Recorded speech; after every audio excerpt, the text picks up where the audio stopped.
Okay, so as you can see here for today's topic, I will be talking about impact of tariffs, of course, from the US and the stock market implications. First and foremost, a disclaimer, I'm neither a professional financial advisor nor an accredited investor. The following information is based on my experience and what I know. Investing is risky and due diligence is required. And please treat this sharing as a form of education or entertainment. And this presentation is never professional financial advice.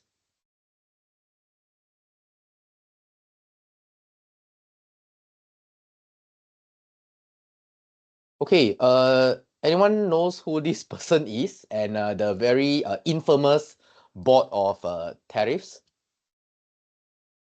right? So, of course, this is Donald Trump, and he has created lots of chaos and mayhem, especially in the stock market in recent days or weeks. So, if you all remembered, the Liberation Day announcement was made on the 2nd of April, and the board that he is holding is a very infamous one, of course. And Singapore, as can see at the bottom, right, the board itself at the bottom, we are slapped with 10% tariff, even though we have the free trade agreement with US.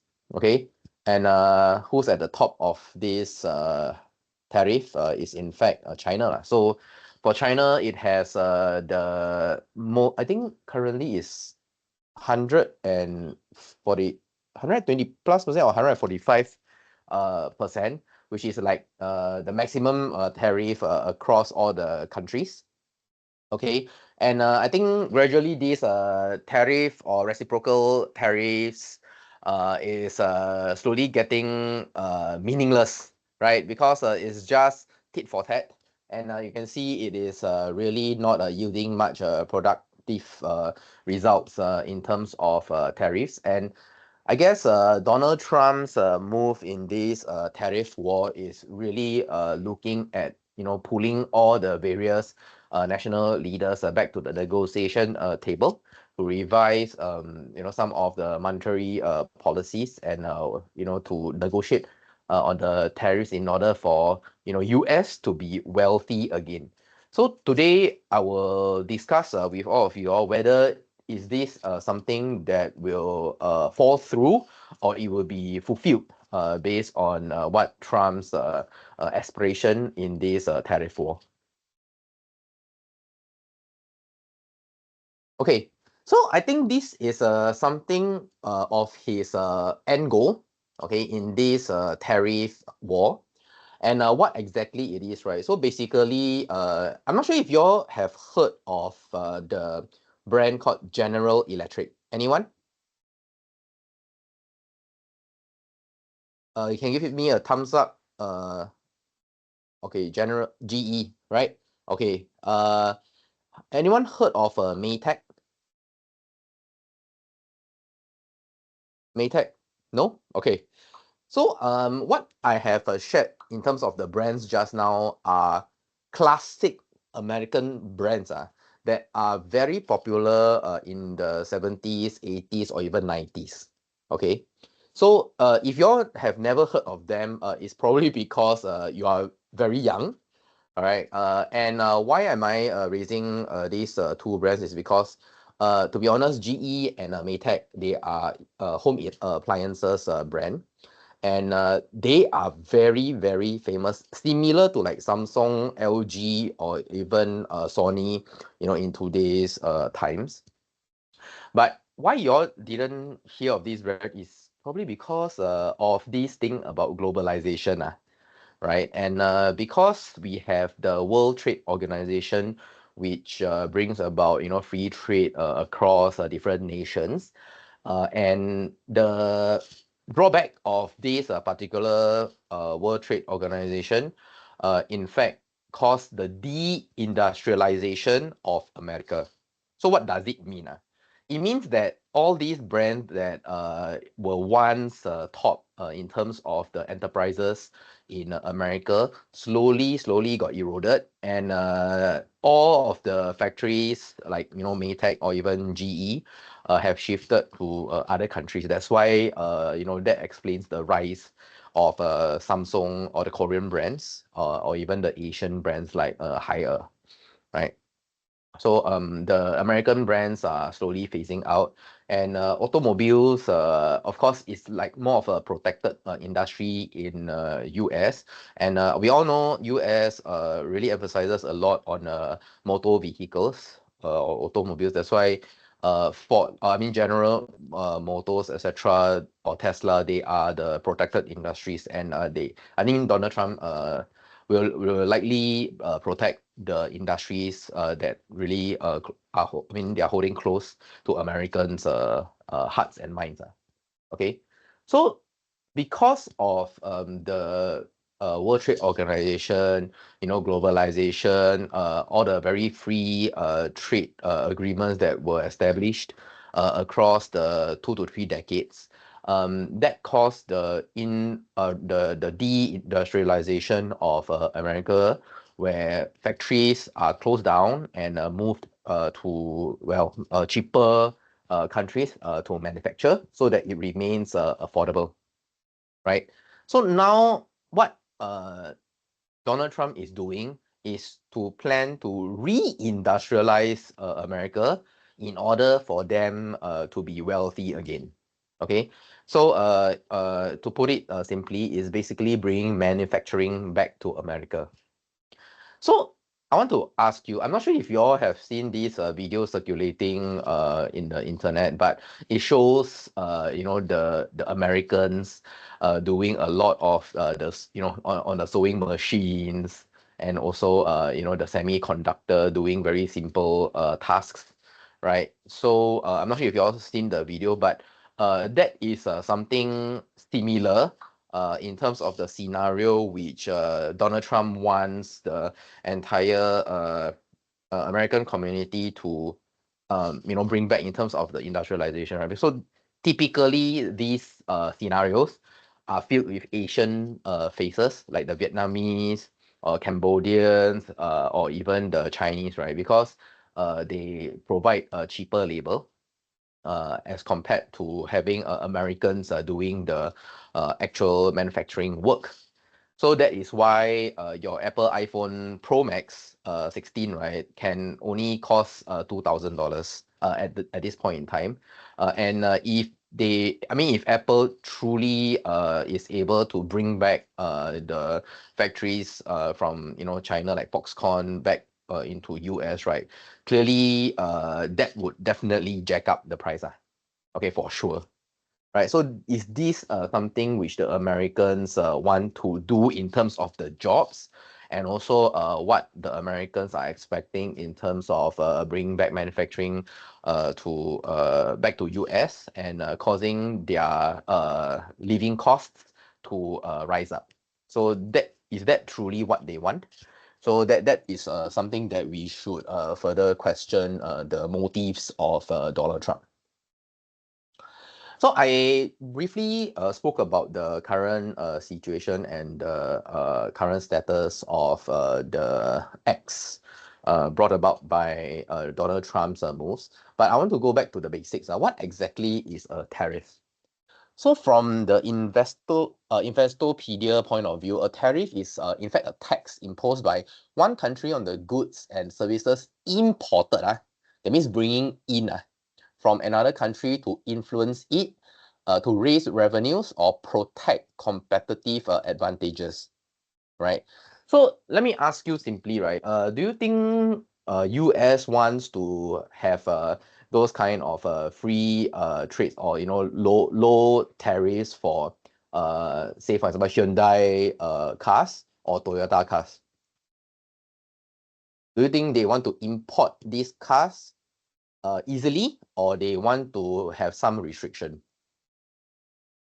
Okay, so like what I have mentioned earlier, for US, they are very protective of their automobile industry. Yes, correct. So it's restriction because they don't want too many foreign cars, to be imported into US, because by doing that it will hurt the American companies, right? Right. So this is one example where they will raise the tariff for say, for example, Kia or Hyundai to import their cars in. So one way, if you all know, in fact, for Toyota, they have a factory inside US. Right. So that is why you can see more Toyota cars in the US, right? Because they have a factory in US itself.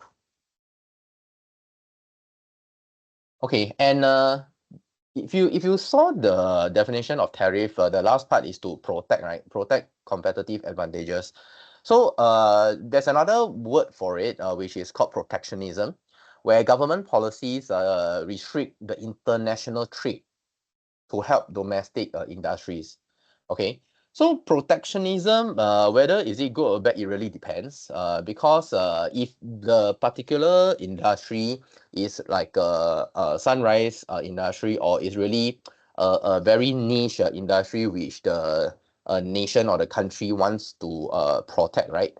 So that is something good, because in order for the startup or this new industry to grow, they definitely need to incubate it, and by incubating it means they need to protect from other competitors in order for them to grow this very specialized industry. Okay, but protectionism can become bad when the trade is being impacted. Okay, so that's why restricting international trade is something that will hinder growth for the nation. Okay, and other countries as well. So you might ask, what are the advantages or disadvantages of tariffs, right? So in this table, what it says is that it is good because for the domestic industries, they are uncompetitive on the world markets. Is something that they want to protect, right? And of course, these domestic industries will then help with the rise in tariffs, because it will help the workers remain in their own respective jobs. Okay, and government tax revenue will then increase by a small amount. So this is actually what Donald Trump wants to achieve, right? To offset their current trade deficit. Okay, so why tariff is no good is because they allow foreign exporters to export out their goods, so that the domestic consumers will then pay the price for them, right? But the like what I mentioned just now, when there is a raise in tariffs, domestic consumers actually pay higher prices, right? So the next thing is that some domestic industries who see lower demand due to more spent on imports. That is exactly why they want to take a protectionistic moves in order to protect their own domestic industries. Okay, and so the last part is exactly what we are not Singapore, but some other countries are doing. So domestic exporters who experience retaliatory tariffs, right? So other countries impose these retaliation or retaliatory tariffs on the domestic market, and in this case is US. So it's really a tit for tat kind of situation. Okay, so I am not sure if everyone watched PM Wong's address at the Parliament recently, and he spoke about the impact of US tariffs on Singapore and the global economy. You can easily just look into YouTube and then find this video. I think this has been viewed millions of times, and it was it became very popular online. Okay, so I'm not going to play the video, but what I'm going to share now will be some of the discussion points arising from his speech. So he spoke about the impact on the tariffs to Singapore as well as the global economy. So reciprocal tariffs or retaliatory tariffs are fundamental rejection to the World Trade Organizational rules, and this is actually set at all members on level playing field by ensuring fair competition and preventing trade discrimination. So by the very fact that Donald Trump came up with that board with the retaliatory tariffs, right, is clearly discriminating countries based on trade, right? So now it's based on this unilateral means one-sided preferences by the US in this case, with selective country-to-country trade relations. So if they think positively of you, like maybe like Singapore, then it's only 10%, the minimum, right? But if we are talking about the countries that they don't see eye to eye, like I think Cambodia is probably one of the highest lah, or maybe the highest tariff that is being taxed by US. Right, similarly for China as well. So this refers to unilateral preferences by the US to select the different levels of trade relations across the different countries. Okay. So admittedly, PM Wong mentioned that Singapore is small, and naturally we have less bargaining power, and therefore we have the risk of being sidelined at the global stage, right?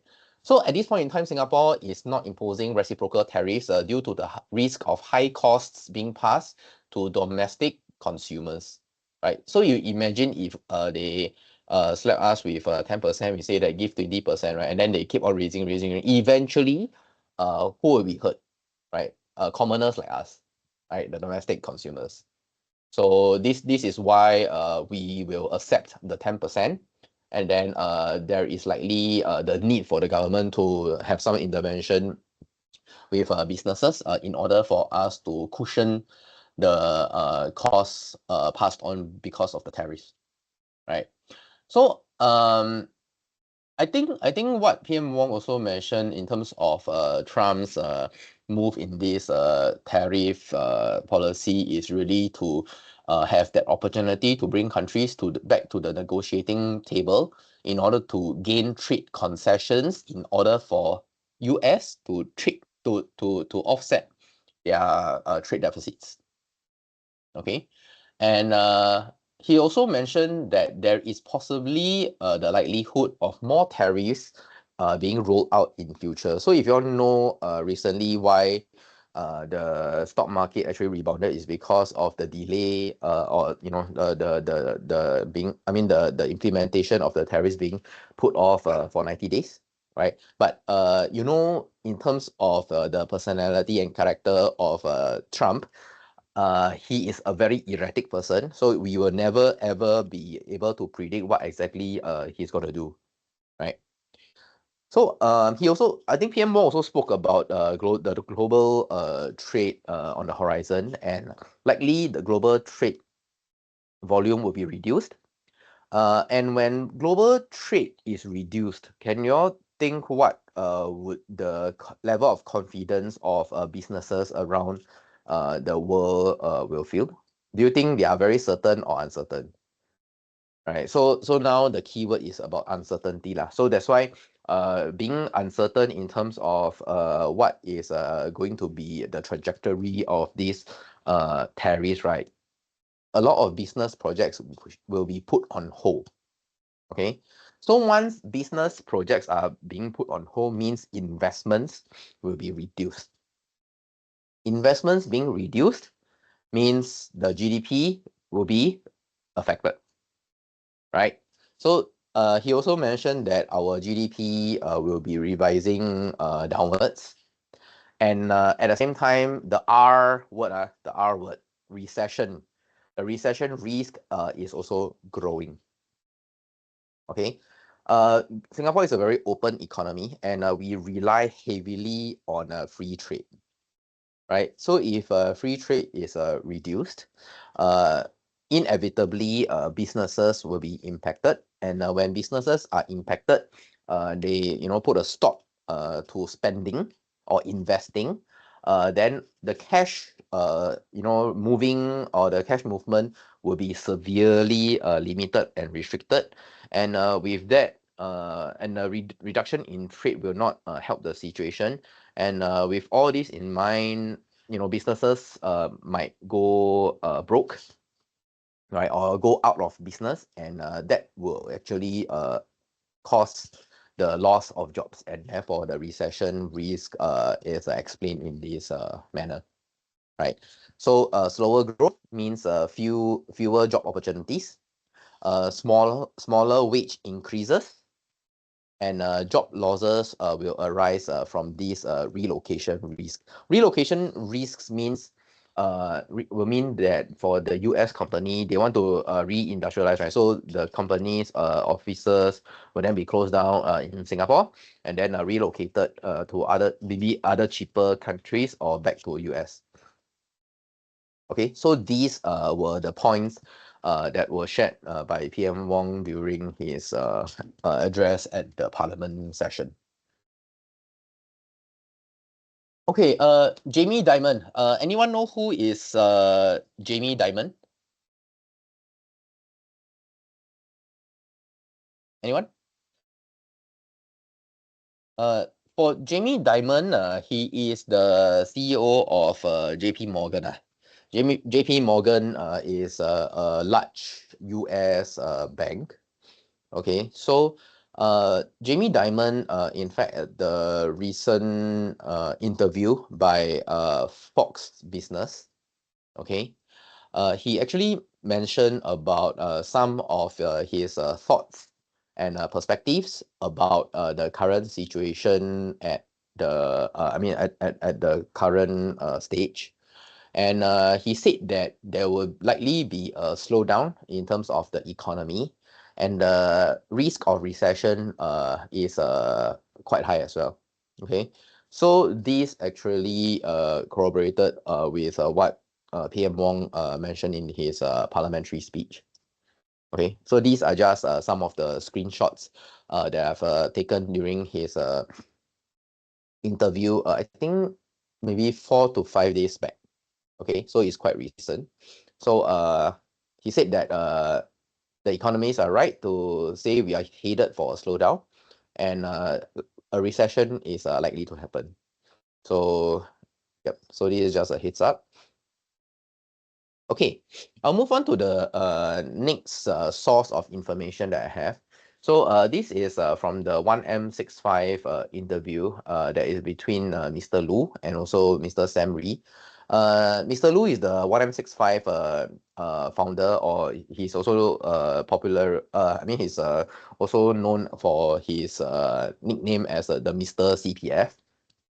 Okay, Sam Ree is the Chief Investment Officer of Endawas.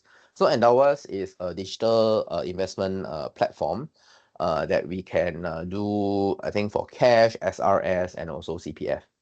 Okay, so currently, I think they are at the 10 billion asset management. Okay, asset under management. So it's quite big.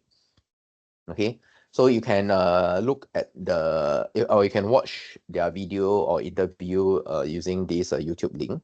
So basically what they mentioned about during this interview is that uncertainty, this word also is recurring. So there's a lot of uncertainty, and this creates a turmoil in markets. Okay, what Trump is doing is unprecedented. Unprecedented means never done before, right? But a lot of business analysts or even economists always look back into history, right? And they always look back into history and then try to find a thesis and then project the conditions from the past to the present or even to the future, right? So usually what we say is that history, of course, is not the same as today, but it often rhymes. So that is why they look at history in order for them to project forward. Okay, so it's unprecedented and it's a brand new environment. So what this means is that bad outcomes are significantly higher because there is firstly no case study for us to look back. Okay, and with all these acts done by Trump, it's clearly a negative for the entire global trade and also economy. Okay, so that spells quite ominous for all of us as an investor, because really the risks are much higher for now. Okay, they also mentioned about stagflation is the greatest worry. So what is stagflation? So stagflation refers to high inflation So that means, for example, the consumer price index goes beyond, say, 4 or 5%, right? Or even 6%, high inflation, right? Or even 9% in the US, right? So with high inflation, there's slow growth. That means the GDP growth is like, 0 point something or up to 1, right? And these are really a good concoction of a recession. Okay, so recession is likely to happen when and then it's compounded by the fact that there's a high inflation and we will really get hit very, very badly. Okay, so that's stagflation. So with this uncertainty, I think when we are scared or fearful, what do y'all do? Do y'all keep cash or do y'all prefer to spend? Usually we will keep cash, right? So when we keep cash, that would mean that consumption goes down. And if consumption goes down, what will happen to businesses? Right? So businesses will definitely be impacted lah. Okay. And because of these tariffs, like what I've also shared earlier, prices will go up due to inflation as well. Okay. So what they also pointed out would be these 3 signals that everyone should take a look. These 3 signals would be something that we should look at in order for us to know what is the next step to take. Okay, so these are positive signals. So there is a sudden ceasefire of the trade war. That means Trump says, okay, I'm done with the tariffs. I think we are back into the globalization or free trade across nations or countries. So I'm not sure this is something that is highly probable at this current stage. Likely not.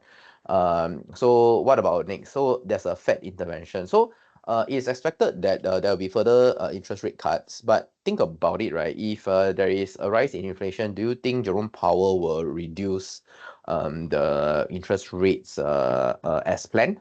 I'm not sure, right?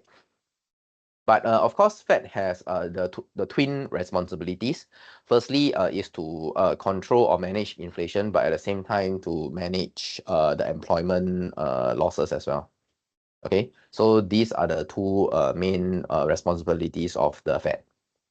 So it is a very, very delicate balance. Okay, the last scenario is when it does not get any worse. That means all the bad news have already been priced in, right? But do we know exactly when will there be no more bad news? So this is something uncertain also. So I think the real theme over here is uncertainty lah. And uncertainty will then hinder our consumption and also hinder the trade and commitment to investment. So yesterday I was watching the daily catch up latest episode with Mr. Gan Kim Yong. He's our Minister for Trade and Industry, right? So he mentioned that with all these turmoil and the uncertainty that are blanketing the entire international scene, what we should do for Singapore is that we must be the stable environment or the safe haven for people or for countries who still believe in free trade. I think that's the wisest piece of advice that he could give to all Singaporeans.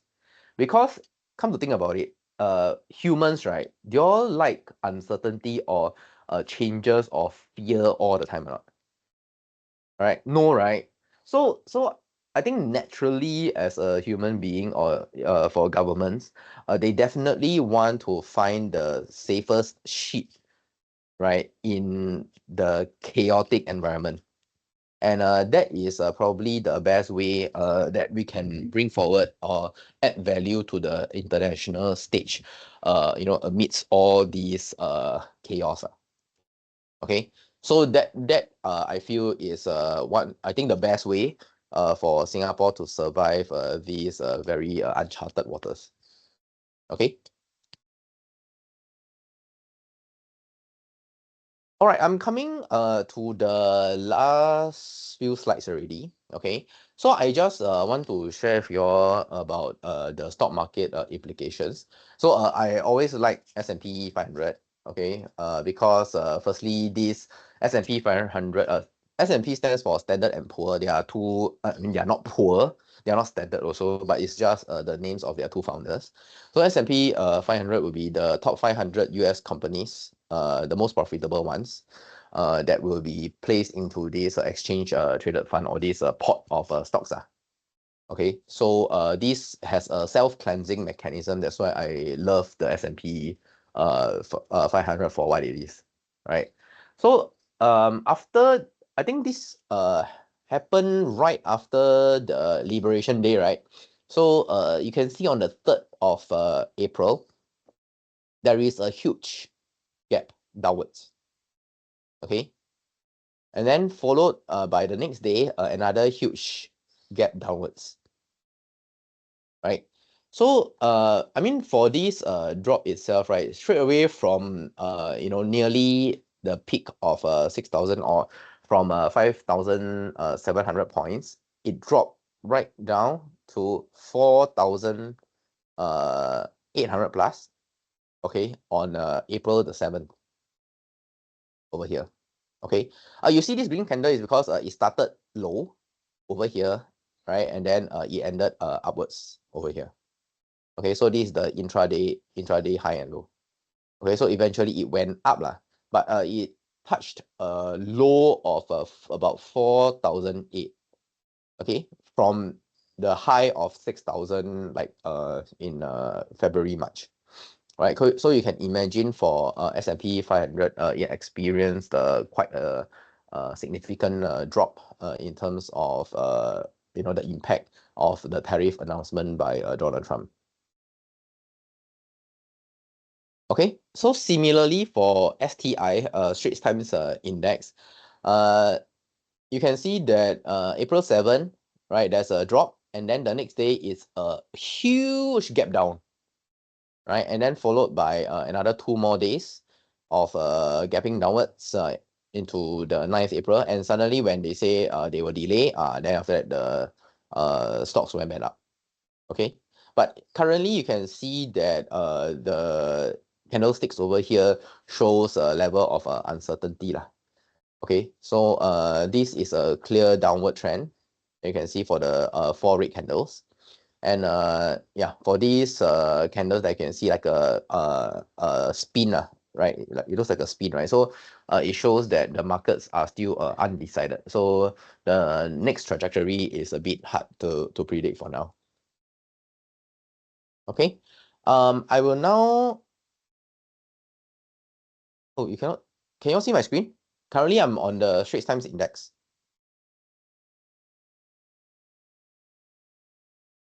Can see, right? Okay. Okay. All right. Thanks for sharing. Okay. I will now share my screen, which is the trading view.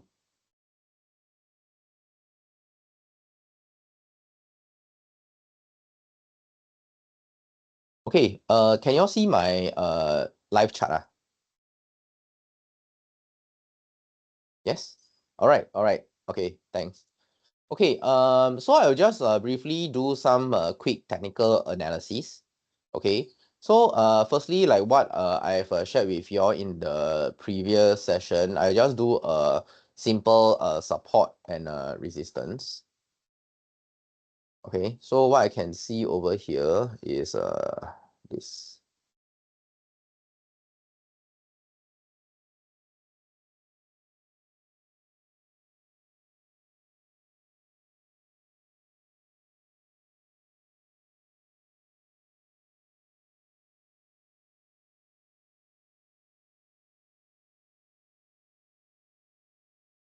Okay. All right. So I've drawn the support and resistance. So can I ask you all, which one is the support, which one is the resistance? This line, is this the support or resistance? Anyone? The highlighted line?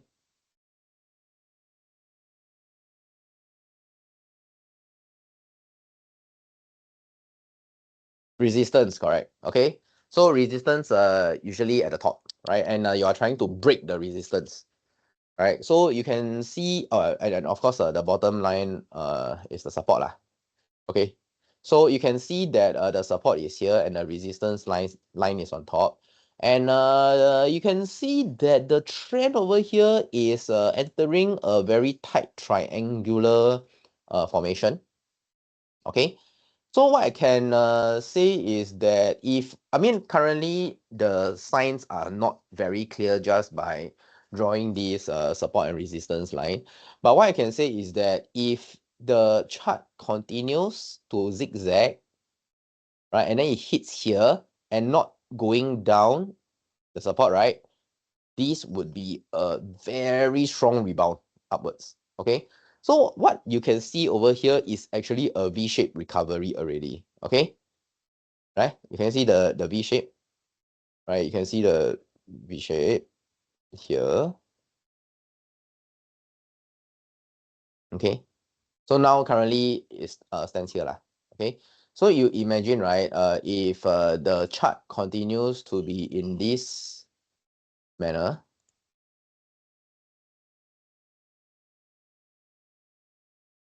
okay, it goes into a very tight triangular shape.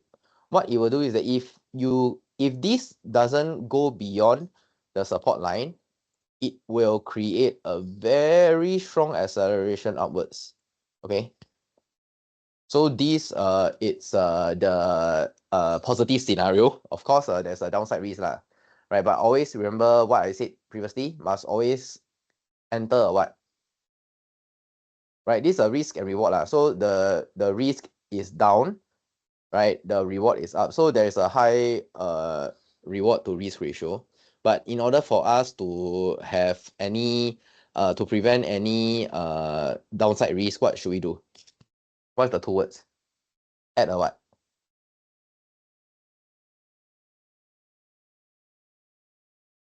Stop loss, right? Okay. So stop loss, there's no magic formula, but it depends on what is a comfortable a number that you are looking at lah. Okay, but always look at the stop loss, and then you can actually predict where the stop loss is, because what I said before, the previous low can be the support, right? So what you can do is that if the previous low, like for example, is either here or here, right, because of this candle, okay, the previous low can be the support, right? So we are looking at 5168. Right, so you can put your stop loss at 5168 to prevent any downside risk. But then you are waiting for this upside to happen. Okay, so that's one. So what I have drawn here is the very simple support and resistance. Next, I will talk about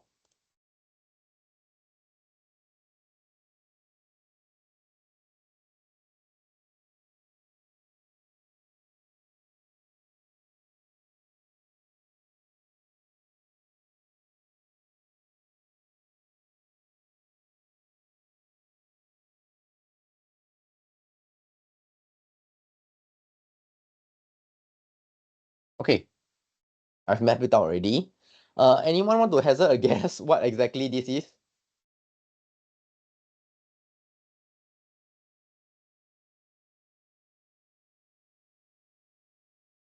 Anyone? Dennis, you wanted to know about this, right? You know what this is?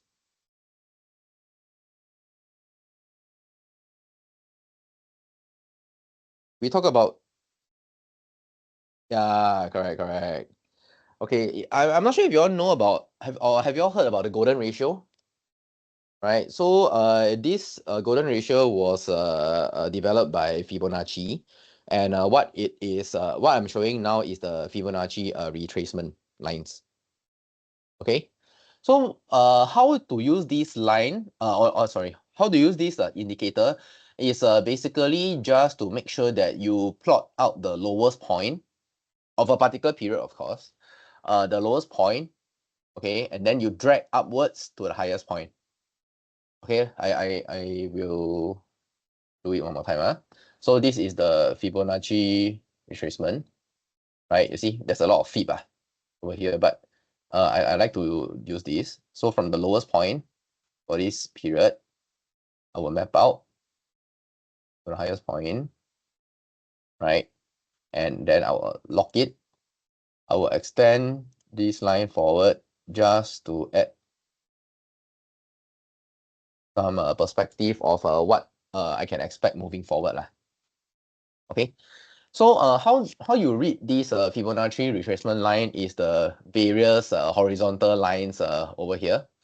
Okay, so each line represents a number based on the golden ratio.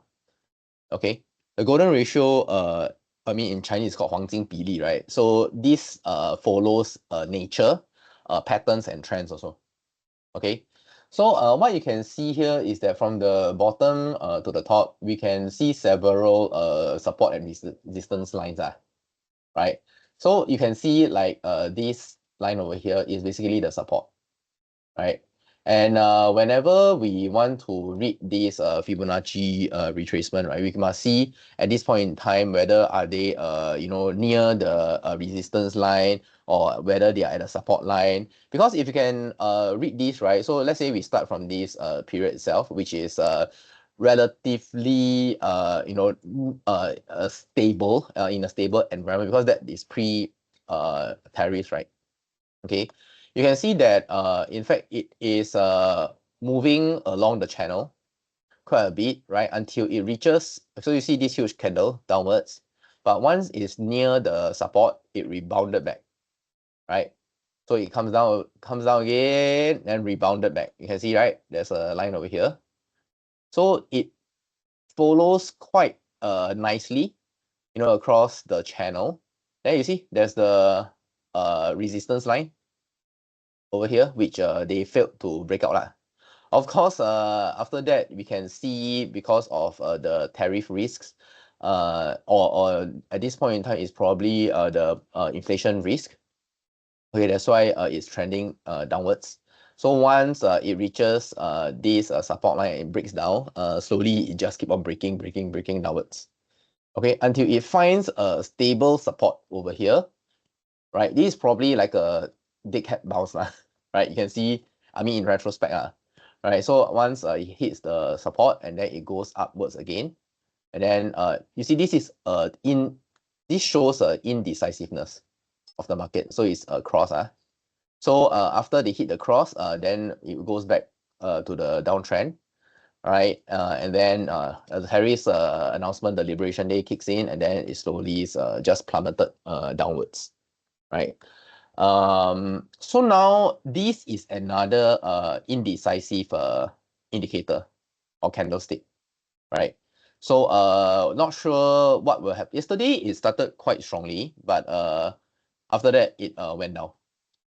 Okay, so this is what we are seeing for S&P 500 for yesterday's performance.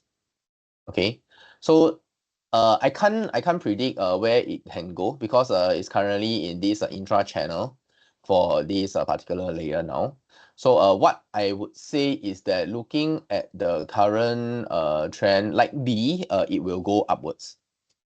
Okay, likely it will go upwards. So this, you need to also match what I showed you all just now about the support and resistance, right? So if they go into another very tight triangular formation, so the likelihood of upside will be higher than the downside. Okay, so similarly, for this Fibonacci retracement, looking at the candlestick movement, the likelihood is that it should get upwards. Okay, I'm not sure when, but within these few days or within this week, it should have a clear indication whether the downside is higher than the upside. But likely the upside will happen. Okay, so just remember all these bands all these channels, the bottom will be the resistance. The bottom will be the support, and then the top will be the resistance. So we always want this to break the resistance, so it's going above. Okay. Okay, so that's the Fibonacci retracement. Do you all want me to do STI, or I can stick to the S&P 500 for other technical indicators? You all prefer STI or S&P? Or you want a particular stock? Okay, I am going to show RSI and also MACD. RSI refers to relative strength index, and MACD is the moving averages cumulative distribution. Okay, okay, maybe I change lah, just to add some novelty. Okay, so this is the STI index. Okay, Straits Times index. So there's a huge gapping hole here, right? Because of the Trump tariffs announcement, right? So okay, so I will now use this indicator called MACD, not McDonald's, okay, but is this. Okay, so I just briefly explain how this works. So this is very visual. Just let me extend out, okay, so that it's clearer. So please follow my cursor, because this is something that I feel is important for you all to take a look and try to understand this MACD. Okay, so remember, technical analysis focuses on prices. They don't take into consideration macro economic situation. Okay, they purely look at prices. Okay, so moving averages would be the average of each candlestick. Okay, so what it does is that they do a calculation like backtesting and then try to project forward. Okay, what you can see here is the 12-day moving average and then the 26-day moving average. So this is a standard indicator. So can you tell me what you can see over here?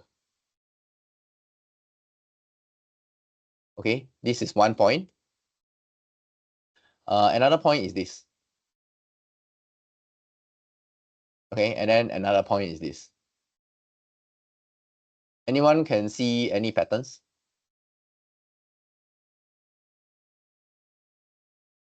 So for MACD, when there is a crossover, okay, so this is a crossover, okay, this is another crossover, this is another crossover, right, and then this is another, oh, sorry, right, and then this is another crossover. Okay, so what do you see whenever there's a crossover? Let's say for this lah, okay, since we are here already. So this is a crossover, right? So when there's a crossover, what it does? So if the blue crosses over the red, it means that it is going, the trend is going upwards. Okay. What I will do is, at this point in time, is unclear, because the volume is negative, and then the rate is still over the blue line. Okay, so it's unclear of my action. But once I see this green sign here, you see the green sign here, and it starts to cross over, the blue starts to cross over to the red, I buy. Right, I buy. But when the red crosses the blue, at this point in time, I sell. Okay, blue over red, the moment you see the crossover, buy. But red over blue, sell. Okay, that's I mean, please take notes. So just remember that. And okay, what do you see over here? Do you think the crossover is going to happen, say 23rd April or not, which is next week. Do you think the cross? It looks like, right? But because you see the past few crossovers, it will start to converge at some point, right? So looking at this indicator over here, do you think, you know, somewhat the blue will actually cross over during this period, right? Next week, yes or no? If yes, type Y. If no, type no. N, right? Do you think it will cross over here? You see, it's bending upwards, right? So if it crosses over blue over red, okay, it crosses over blue over red. So what should you do?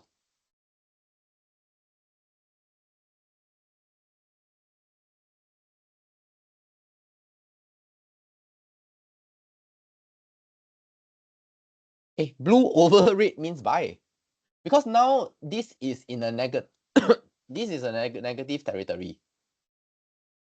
So once we reach here and blue crosses over the red, and you see a green bar over here, buy.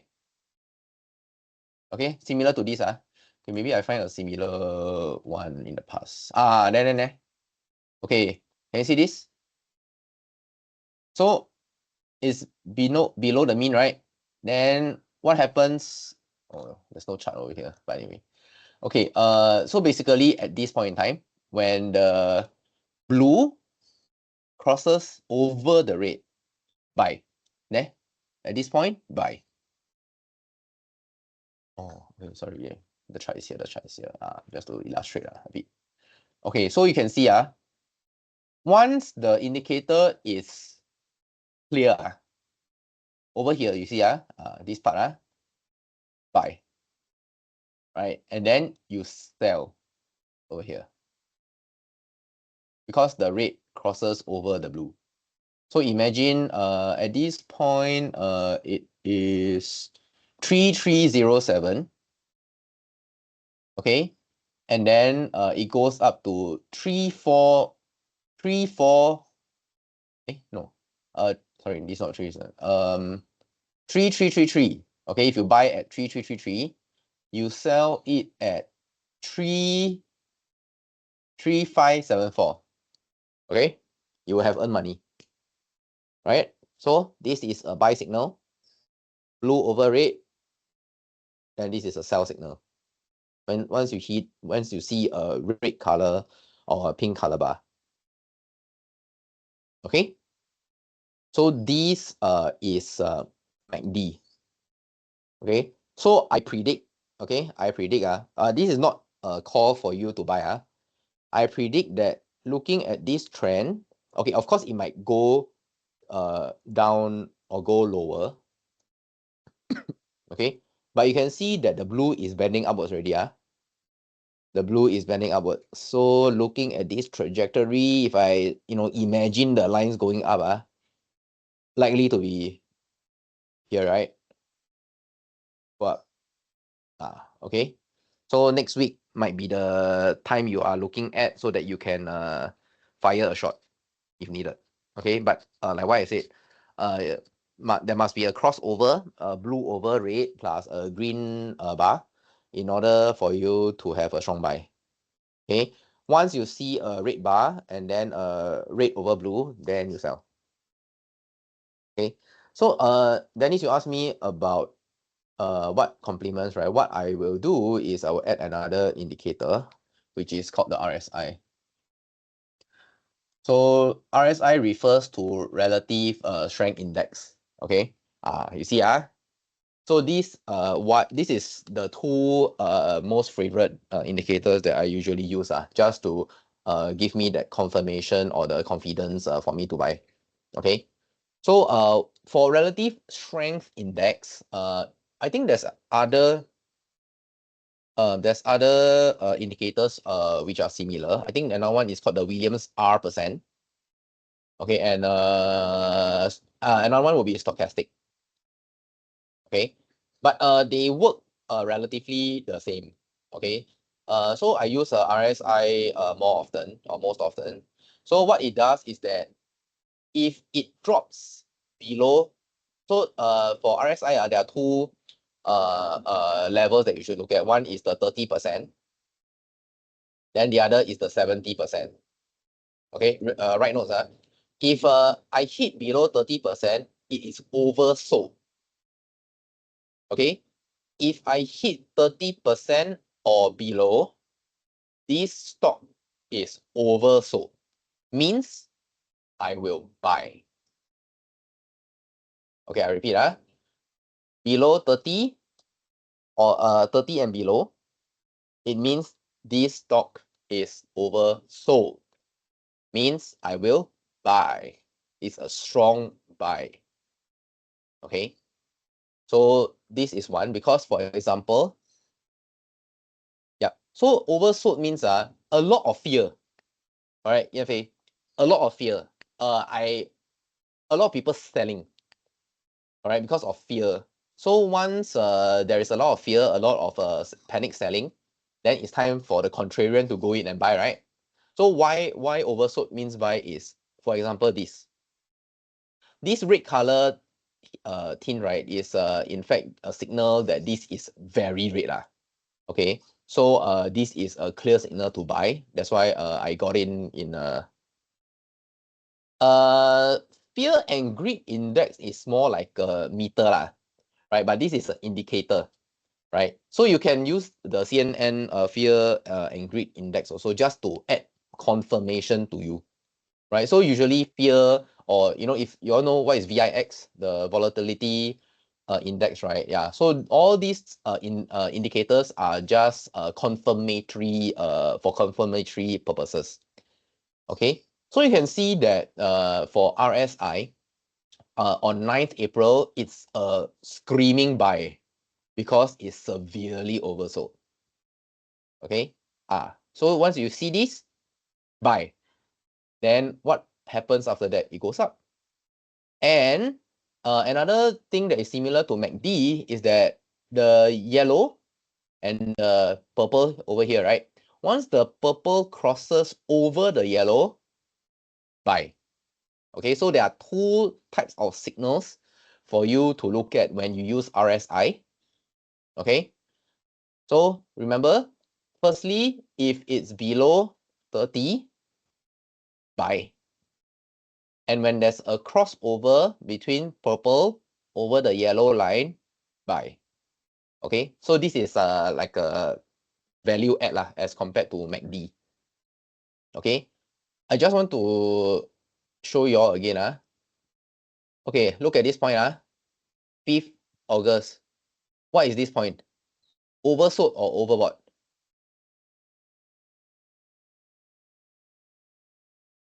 Oversold, yes. So what do y'all do? Wait, buy, correct. Buy, and what happens after that? It goes up, right? So RSI to me is a more accurate and probably a better indicator than MACD. Why? You can see there is a clear lag in terms of the indication for you to buy. You see, the crossover for MACD happens on the 19th August, right? That means you would have lost this potential gain. But what about RSI? It tells you on the 6th August that it is a buy, right? As compared to 19th August. Do you want to get into the market earlier or later? Of course, must be earlier so that I can reap the potential gains over here, right? Okay, so to me, RSI is a better indicator, but like what I said, all these indicators are for confirmatory purposes. Okay, so sometimes it matches. You see like this, MACD and the RSI matches where the yellow line crosses over the purple line, you sell, right?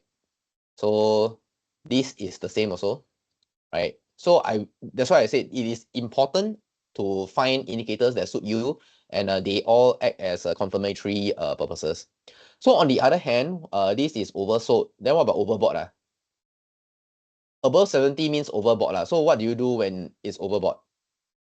Buy or sell?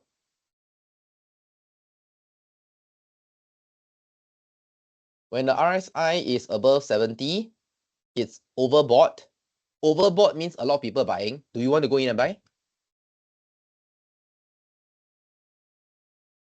No, right? When it's overbought, you sell. Okay, sell. That's why it goes down, eh? So there is a difference, right over here. So similarly,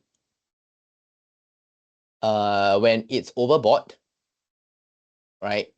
If it's within this channel and the purple line goes over the yellow line, this is something that you can buy lah. So for example, if I buy over here, right, I would have gained from here up to here before I sell it, right? So at this point where the yellow line goes over the purple line, it's going downwards, right? Similarly, this purple line crosses the yellow line, then I buy, then I will have this potential gain.